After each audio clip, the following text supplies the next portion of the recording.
morning, everyone. First of all, I would like to thank Sachdeva ma'am, Jyoti ma'am, and Satinder ma'am, and all the students for giving me this honor to present my view on portion or nutrition. जैसा कि आप सब वैसे तो सबको पता ही है कि क्या आजकल आपा को लेना चाहिए डाइट में, सब मोस्टली अवेयर है इस बारे में, बट एक तरह से मैं आप सबको रिफ़्रेश करना चाहती हूँ। ठीक है, तो आजकल तो डाइट के बारे में सबको पता है, या नहीं भी पता तो हम गूगल कर लेते हैं, बट मैं आज आपके साथ कुछ अपनी पर्सनल एक्सपीरियंसेस जो है वो शेयर करना चाहूँ। हमें बैलेंस डाइट लेनी चाहिए, प्रॉपर न्यूट्रिशन लेना चाहिए, ये हमें सबको पता है, और सारे हमारे जो एलिमेंट्स हैं उनको प्रॉपर एक रेशो में हमें लेना, इनटेक होना चाहिए। बट मैं आज जो कुछ मेरे एक्सपीरियंस हैं वो थोड़ा सा मैं आपके साथ इनको डाइट के प्रॉपर आपको बैलेंस डाइट का बताने से पहले वो शेयर करना चाहूँगी। मैं 3 चीज़ें सबसे पहले आपको बताना चाहूँगी। What kind of food should we eat, हमें किस तरह का खाना चाहिए, किस तरह का खाना हमें प्रेफर करना चाहिए। दूसरा, हमें कैसा खाना खाना चाहिए, किस सिचुएशन में पका हुआ, कैसी सिचुएशन, कैसी कंडीशन में पका हुआ खाना खाना चाहिए। और तीसरा मैं बताना चाहूँगी कि हमें खाने से पहले क्या करना चाहिए, कुछ भी खाने से पहले हमें क्या करना चाहिए। ठीक है, तो उसके बाद हम डाइट प्लान के बारे में सारा बताएंगे। ठीक, तो सबसे पहले मैं ये कहूँगी कि हमें किस तरह का खाना चाहिए। आप सब टीनेजर्स हो, आप और हमें जो अपनी हेल्थ के लिए, हमें माइंड जो हमारा फिजिकल बॉडी है वो तो खाने की वजह से ग्रो करता ही है, हमारा माइंड भी इसी खाने की वजह से इमोशनल लेवल पे, फिजिकल लेवल पे खाने की वजह से एनर्जी आती है। अब आप मुझे बताओ कि जैसे कि ये कोई व्हीकल है, खाना हम खाते क्यों, पहले तो मुझे ये बताओ।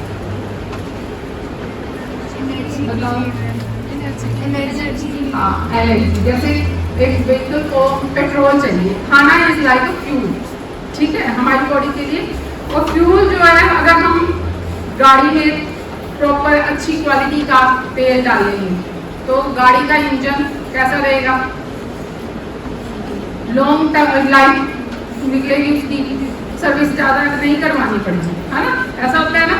और अगर हम बेकार सा तेल, इम्प्योरिटी वाला तेल डालेंगे तो क्या होगा, बताओ क्या होगा, गाड़ी का सर्विस करानी पड़ेगी ना बार बार उसकी, और कहीं भी काम हो सकती है, कोई भी पार्ट प्रॉब्लम कर सकता है।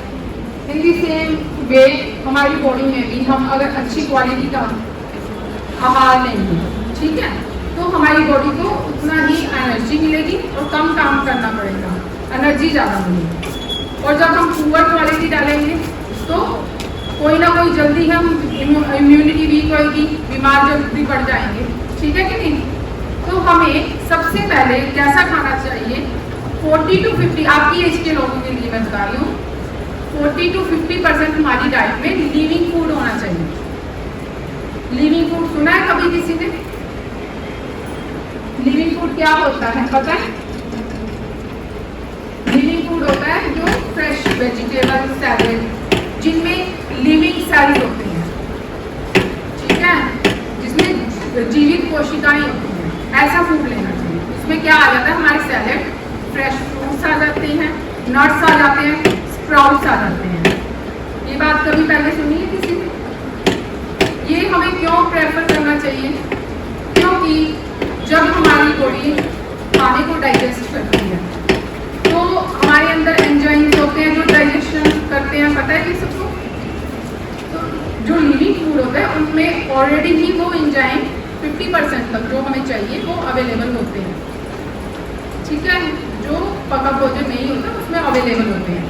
जैसे ही हम खाना खाते हैं तो वे सब हेल्प करते हैं डाइजेशन में, हमारी बॉडी तो डाइजेशन करती है, ये फूड भी हेल्प करता है, ठीक है। तो हमारा 50% काम शरीर का रह जाता है और 50% खाना खुद ही। तभी हम फ्रूट्स खाते हैं या सैलेड या कुछ इस तरह खाते हैं, जल्दी हमें एनर्जी मिलती है और हम एक्टिव रहते हैं।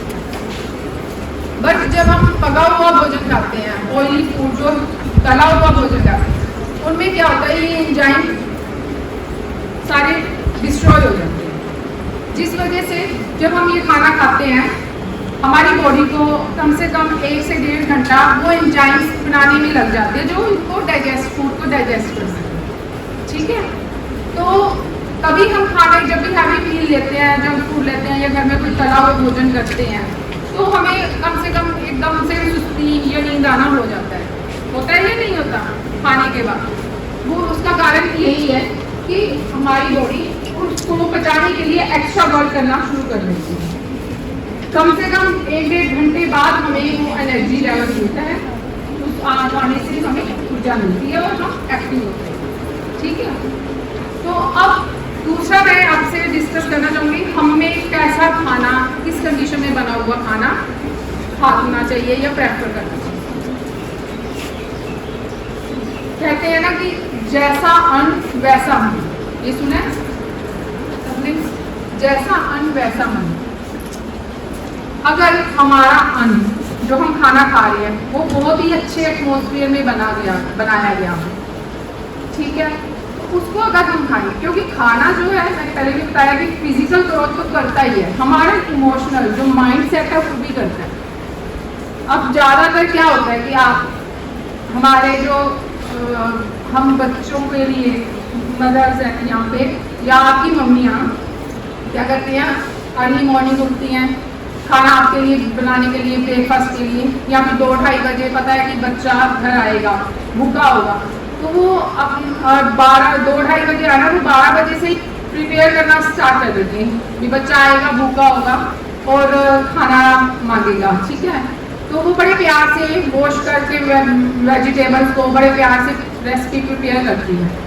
तो आप मुझे लगता है मोस्टली बच्चे ऐसे ही करते होंगे, घर जाते होंगे और पूछते हो कि आज क्या बना है, तो वो मम्मी बताते हैं आपको भी हाँ ये बना है, तो आप एकदम कहते हो हो ये, तो दूसरे तीसरे दिन यही बना लेते हो, आप कहते हो या नहीं? होता है ना ऐसा, और फिर मूड खराब हो जाता है आपका, उधर से मम्मी का हो गया और आप फिर अपना फोन लेके अपने रूम में जाके मूड ऑफ करके बैठ जाते हैं। होता है या नहीं? मोस्टली होता होगा। ठीक है, तो फिर अपना ऑर्डर करते हो खाना, जोमेटो कर दिया, स्विगी कर दिया, ठीक है, फिर वो बड़ा चटपटा और बड़ा टेस्टी डिलीशियस खाना लगता है आपको, जो आपके मदर ने बनाया, जो इसमें इमोशंस इन्वॉल्व हैं, जो उन्होंने आपकी हेल्थ को बड़े कॉन्शियस वे में बनाया है, आपका हेल्थ का ध्यान रखे, शुगर को मेंटेन करके, फैट को और सॉल्ट को मेंटेन करके जो बनाया है, वो आपको नहीं पसंद आएगा। जो उस पर्सन ने बनाया, जिसका सिर्फ खाना बनाने का काम है कि एक टेस्ट लाना, जस्ट एक उसमें कोई फैट का कोई प्रेशर नहीं रखना है, कोई उसमें कोई सॉल्ट, बस उसका काम होगा सिर्फ एक टेस्ट मेंटेन करें ताकि उसकी जो है सेल ज़्यादा से ज़्यादा हो। अब आप ये देखो कि इमोशनल लेवल पे हम कैसे अपने फैमिली मेम्बर को हर्ट करते हैं। हमें उन इमोशंस का ध्यान करके उस खाने को प्रेफर करना है। ये वाइब्रेशंस होती हैं खाने में जो इन्वॉल्व होती हैं, अगर वाइब्रेशंस गुड होगी, पॉजिटिव होगी, तो हमारे खाने के बाद हमें उस लेवल की एनर्जी आएगी, फिजिकली भी और मेंटली भी। समझ रहे हो मेरी बात को? इंटरेस्टिंग लग रही है ये बात या नहीं? ठीक है, थोड़ा रिस्पॉन्स दोगे तभी मुझे लगेगा कि मैं डाइट चार्ट बता देती हूँ सीधा आपको। ठीक है, तो ये चीज होती है कि हमें किस खाने को प्रेफर करना चाहिए। ठीक, और तीसरा बात मैं ये कहना चाहूँगी कि जो हम खाना खा रहे हैं, खाना खाने से पहले हमें 20 to 30 सेकेंड एक कॉन्शियस वे में हम जो खा रहे हैं उसके ऊपर फोकस करना चाहिए, एक ध्यान लगाना, जिसको हम पहले भी हमें बताया गया कि नमस्कार करना चाहिए। एक तरह से ये हमें थैंक यू बोलना चाहिए कि हमारे सामने एक अच्छा हेल्दी फूड प्रेजेंट है, जो भी हम खा रहे हैं या पी रहे हैं उसका हमें थैंक यू करना चाहिए। एक तो इसलिए कि वो हमारे सामने हेल्दी खाना प्रेजेंट है, दूसरा अपनी हेल्थ को थैंक्स करना चाहिए कि मैं ये खाना खाने के काबिल हूँ, थैंक यू फॉर अपनी हेल्थ। ठीक है, क्योंकि कई बार ऐसी सिचुएशन हमने फेस की है ड्यूरिंग कोविड, या फीवर हो जाए या कुछ भी ऐसी कंडीशन बॉडी में हो जाती है कि हमारे सामने खाना पड़ा होता है जिसको हमने बहुत बार ठुकराया होता है, मैंने नहीं खाना, इसमें हाई कार्ब्स है, इसमें फैट है, ये है, मम्मी ये रोज बना देते, ऐसे खाने ही हमने कई बार ठुकराए हैं। बट जब हम ऐसी सिचुएशन में बीमार होते हैं तो वही खाना हमें ठुकरा रहा होता है, कहते हैं वो चिढ़ा रहा होता है खाना हमें कि अब बता, अब बीमार है, सामने मेरे खाना पड़ा है तो तू खा भी नहीं पा रहा। वो बड़ी बहुत सिचुएशन होती है। कभी फील की है ये सिचुएशन? सामने मुझे फील हुआ ड्यूरिंग कोविड टाइम, मैंने देखा खाना पड़ा है, न्यूट्रिएंट्स की इतनी ज़्यादा कमी है, वीकनेस है, बुरा हाल हो रहा है, जो खाना मैं डाइट भी कर रही थी या कुछ भी करते हैं हम अवॉइड ठुकरा रहे थे, वही खाना जितना रिक्वायर्ड हो गया और खाया भी नहीं जा रहा। उस दिन से मैंने सोचा कभी भी थोड़ा खाना ले लो बट ठुकराओ कभी मत, ठीक है। तो इसलिए सबसे पहले थैंक यू बोलना चाहिए भगवान को हमें खाना प्रोवाइड करने के लिए हेल्दी, दूसरा अपने आप को कि हमें हेल्थ प्रोवाइड करने के लिए गुड हेल्थ। ठीक है, अब हम बात करते हैं हमारे डाइट की। आप टीनेजर्स हो, आप में डेली जो है गर्ल्स में 1800 टू 2200 के करीब डाइट कैलोरीज चाहिए, और मेल में जो है 22 टू 25 मोर देन 3000 तक भी हम कह सकते हैं चाहिए। तो अब इस एज में आपको किसी भी तरह का जो मील है स्किप करने की, जो बच्चे हेल्दी हैं, ओवरवेट है उनकी मैं बात नहीं करें, जो हेल्दी हैं अभी तक कोई भी प्रॉब्लम नहीं है, तो उनको रेगुलर मील लेना चाहिए और प्रॉपर जो एक डाइट प्लान डाइट लेनी चाहिए। और कोई भी फूड आपको स्किप नहीं करना, ना लंच ना ब्रेकफास्ट, लंच और डिनर प्रॉपर लेना चाहिए। इवन कि आपको एक मिड डे स्नैक्स भी लेनी चाहिए। उनकी रेशो मैं आपको थोड़ा बता देती हूँ कि किस टाइप से लेना, बट आपको कोई भी, क्योंकि आजकल क्या आप लोग क्या करते हो कि अपने वेट को, अपीयरेंस को मेंटेन करने के लिए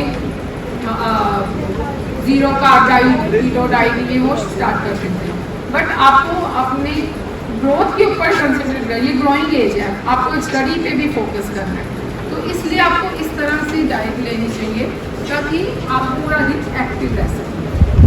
तो इसके लिए आपको सुबह, मैंने लास्ट टाइम भी आपको शायद बताया था कि प्रॉपर हमें उठ के एक्सरसाइज करनी चाहिए कम से कम 30 मिनट्स। उसके बाद जब भी फ्रेश होके आपको ब्रेकफास्ट में आपको एक जो वेजिटेरियंस है एक फ्रूट लेना चाहिए, फिर मल्टीग्रेन सैंडविच हो गया या मल्टीग्रेन रोटी हो गई, कर्ड हो गया, ये लेते रहना चाहिए। क्योंकि जो अगर आप ब्रेकफास्ट स्किप करोगे तो आपकी जो है किक स्टार्ट नहीं होगा बोलने में, तो इसलिए ब्रेकफास्ट बहुत ज़रूरी है। अगर बोलोगे तभी सारा दिन आप एनर्जेटिक फील करोगे, ठीक है। उसके बाद अगर पॉसिबल हो सके तो मिड डे स्नैक लेना है, जिसमें कि आपको फ्रूट जूस ले सकते हो, एक फ्रूट ले सकते हो, या फिर ये कोकोनट वाटर हो। कॉफ़ी और चाय को अवॉइड करो, क्योंकि फूड के साथ कॉफ़ी और चाय हम लेते हैं, जनरली हम लेते हैं, सभी लेते हैं, बट ये जो है आयरन की अब्जॉर्प्शन और कई और मिनरल्स हैं उसकी अब्जॉर्प्शन को कम कर देते हैं, तो इसकी बजाय हमें आदत डालनी चाहिए फ्रेश जूस की, ठीक है। थर्ड हमें उसके बाद लंच के लिए है, लंच के लिए जो आप ले सकते हैं, एक प्लेट सैलेड लेना है, ठीक, और उसमें फिर आप एक बाउल वेजिटेबल मल्टीग्रेन पराठा या रोटी ले लें, या वेज पुलाव ले लें। अगर आप नॉन वेजिटेरियन हैं वो ये एग ले सकते हैं आप, या नॉन वेज जो भी आपकी स्नैक वेजिटेबल बनती है, फिश होगी, मीट हो गया, वो ले सकते हैं, ठीक है। फिर आपने इवनिंग स्नैक्स में आपने नॉन वेजिटेरियन बॉयल्ड एग ले लें, फिश टिक्की होती है या चिकन टिक्की होगी, ये ले लिया। और जो वेजिटेरियन है वे स्प्राउट्स ले सकते हैं, फ्रूट ले सकते हैं, ठीक है, या फिर जो स्वीट कॉर्न होते हैं वो ले लिए, ठीक। इस तरह से मैं आपको एक हेल्दी डाइट प्लान बता रही हूँ, बाकी आपकी मर्जी है, जो भी आपने लेना है वो तो आप लोगे ही है ना, बट एक रिफ्रेश कर लूँ कि क्या आपके लिए हेल्दी है। फिर डिनर में आपको अगर आप हेल्थ कॉन्शियस है तो एक वेजिटेरियन सूप ले लो, ठीक है, हल्का, उसमें सब कंटेंट्स अवेलेबल होते हैं। और अगर नॉन वेजिटेबल चिकन सूप ले लिया, ठीक, या फिर अगर आपने अच्छा खाना है पुलाव ले लिया, वेजिटेबल पुलाव, वेज पुलाव होता है जो, या फिर आपने कोई नॉन वेजिटेरियन कोई भी डिश हुई आपकी वो ले ली, ठीक है।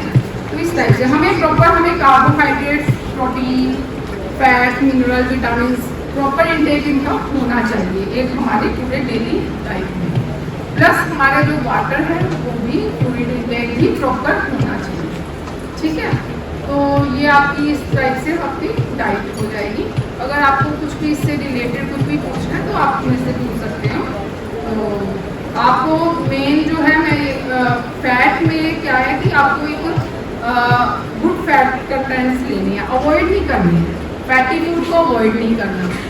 कुछ बच्चे हैं जो ओवरवेट हैं, उनमें क्या होता है कि वो ओवरवेट की वजह से अपनी डाइटिंग करनी स्टार्ट कर देते हैं, स्किप करते हैं। तो काफ़ी हद तक ये सही है, बट उनको भी अपना डाइट का जो न्यूट्रिएंट्स हैं उनको प्रॉपर ध्यान में रख के भी स्किप करना है। प्रॉपर अगर आपने ब्रेकफास्ट ले लिया उसके बाद 6 से 8 घंटे का आप गैप डाल सकते हो। एक होता है एम्प्टी स्टमक और एक होता है हंगर। इन दोनों में काफ़ी फ़र्क है। हंगर होता है जब आपको भूख की बात की स्टेज है, भूख लगी है बट आपके पास फूड नहीं है तो आप में न्यूट्रिएंट्स की कमी हो जाएगी, उसको हंगर कहेंगे।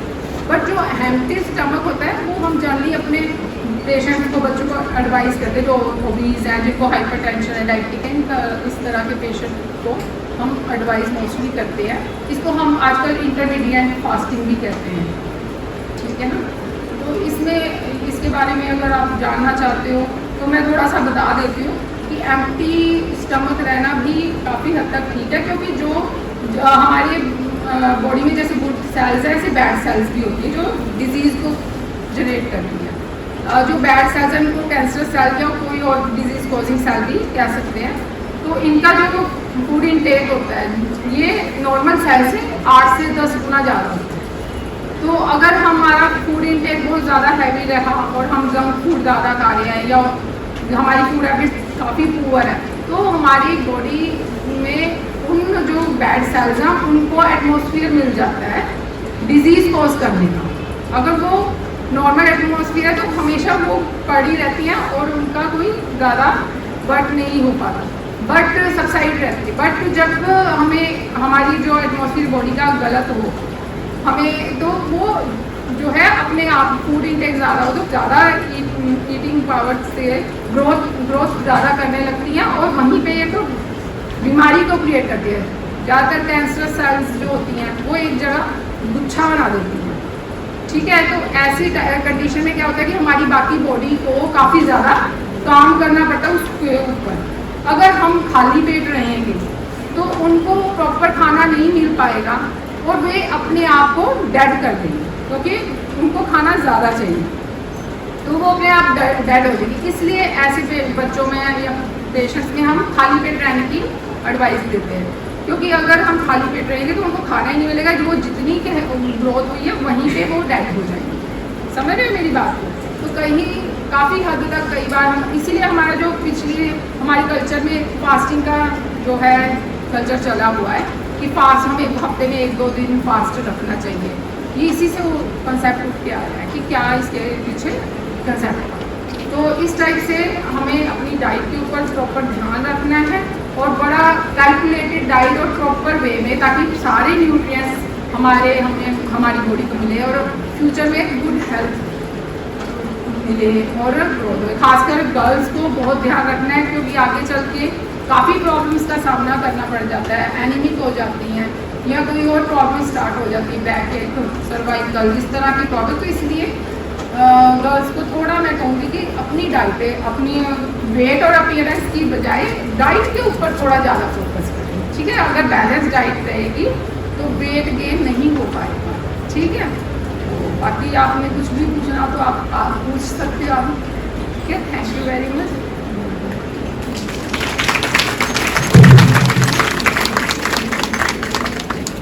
क्वेश्चन है तो पूछ लीजिए आप,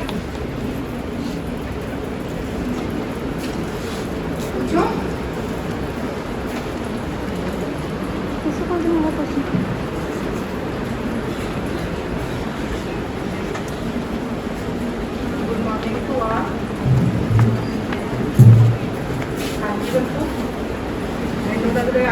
ਕਾਫੀ ਕੁਝ ਸਿੱਖਣ ਨੂੰ ਨਵਾਂ ਮਿਲਿਆ ਤੇ ਤੁਸੀਂ ਇਸ ਤੇ ਅਮਲ ਵੀ ਕਰੋਗੇ, ਹੈਲਦੀ ਡਾਈਟ ਲਓਗੇ ਤੇ ਜੰਕ ਫੂਡ ਦੀਆਂ ਆਦਤਾਂ ਨੇ ਜਿਹੜੀਆਂ ਇਹਨਾਂ ਨੂੰ ਤੁਸੀਂ ਆਪਣੀਆਂ ਆਦਤਾਂ ਨੂੰ ਖਤਮ ਕਰੋਗੇ ਹੌਲੀ ਹੌਲੀ।